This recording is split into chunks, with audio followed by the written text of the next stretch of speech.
नमस्ते. आज आपण करणार आहोत कॉर्न कटलेट. त्याच्यासाठी मीठ टाकून कुकरमध्ये पाणी घेतलेलं आहे. त्याच्यामध्ये 2-3 बटाटे आणि कॉर्न घेऊन हे 1-2-3 शिट्ट्या करून घ्यायच्या. हे आपण काढून घेतलेलं आहे. त्याची सालं काढलेली आहेत. थंड झाल्यावर हे आपण कट करून घेऊया. हे दाणे सगळे कट करायचे. हे बघा असं कट करून घेतलेलं आहे. आता जो बटाटा आहे तो किसून घ्यायचा.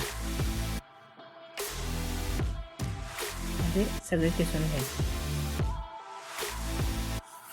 आणि आपण त्याच्या हे पोहे घेतलेले आहेत. ते पोहे आपण मिक्सरमधून बारीक करूयात.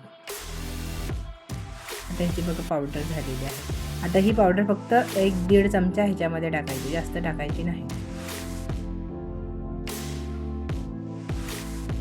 आता त्यामध्ये चाट मसाला, मिरची आणि कोथिंबीर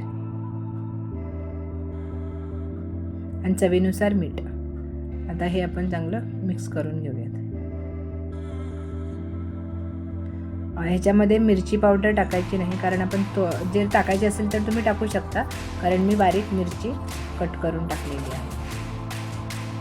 आता ह्याच्या अशा वडी करून घ्यायची. आता हे जे आपण ह्याची पावडर केली आहे ना पोह्याची, ती पोह्याची पावडर एका ताटामध्ये काढून घ्यायची. त्याच्यामध्ये चवीनुसार मीठ आणि लाल तिखट, काश्मीरी लाल तिखट आणि चाट मसाला हे सगळं एकत्र मिक्स करायचं.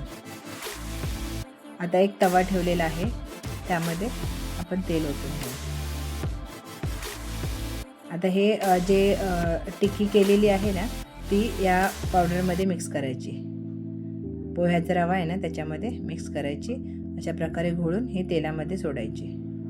ही तुम्ही डीप फ्रायसुद्धा करू शकतात किंवा असं सॅलो फ्रायसुद्धा करू शकतात. अशा पद्धतीने हे सगळं सोडून घ्यायचं. हे बघा हे असे.